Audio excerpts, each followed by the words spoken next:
everyone. Just a little quick video on some of my foraging.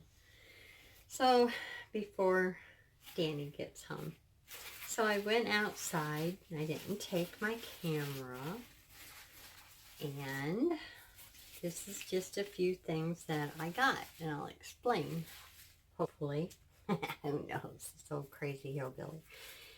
These are sunflower leaves, and you're thinking, what in the world are you doing with them?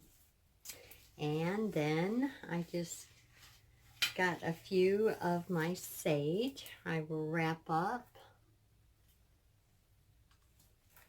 Got that. Some more. And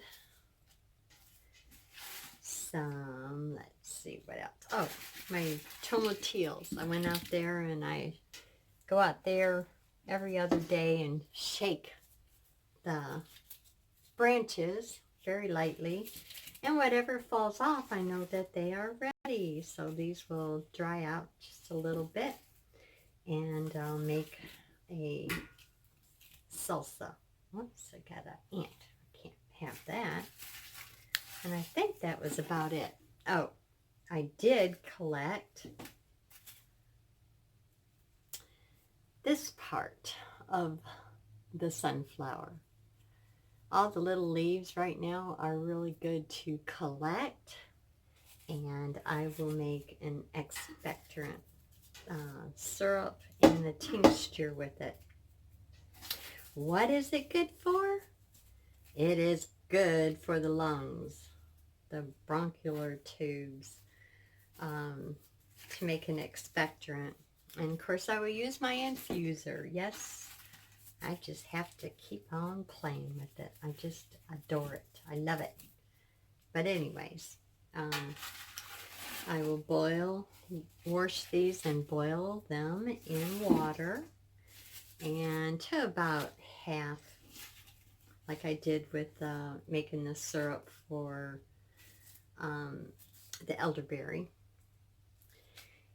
And then I will let it cool, and I'll strain it, and then I will put in some honey when it's nice, just warm, lukewarm.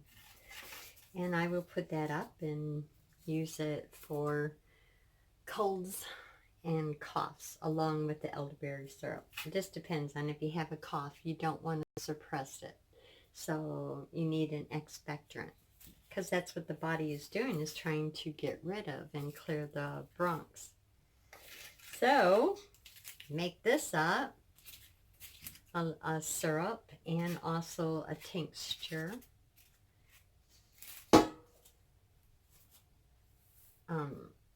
When I boil up, I should say, let me rephrase that.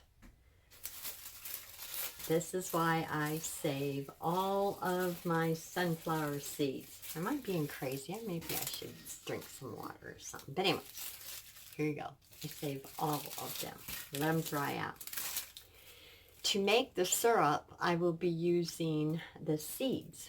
The black ones are the best. And then you have the zebra type, if you will, right here. I don't know if you can see that. They're not as potent, but with a mixture, it will work. And I boil that down in the water, and then I strain it, and then I make up my syrup. With the leaves, I will make the tincture, or an extract, if you will. And that one will be with using a good vinegar. I think I'll probably do either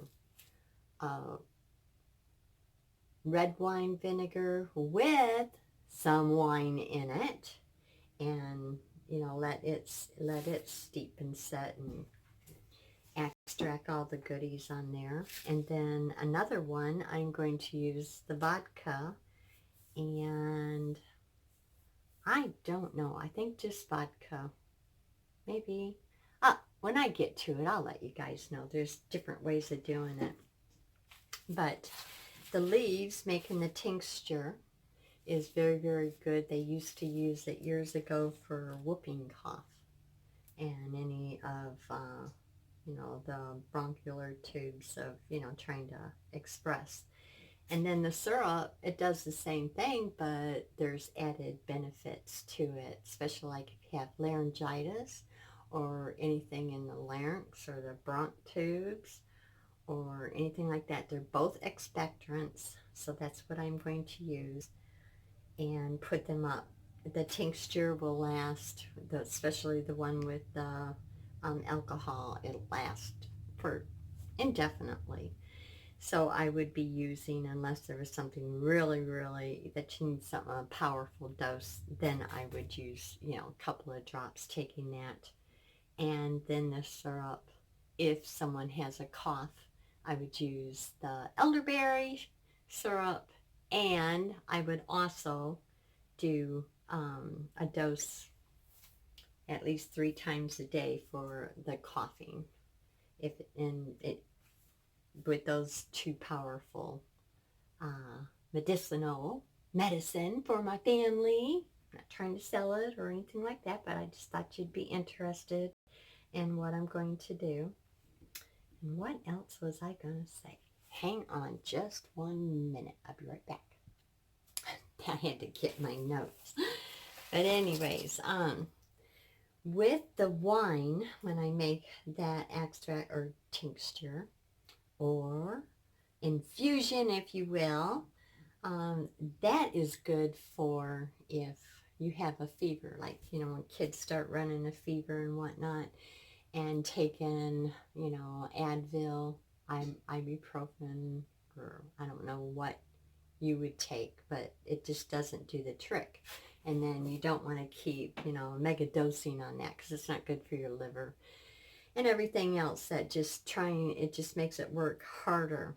So within the wine, what it will do with infusing the seeds, it will help when you do your first doses of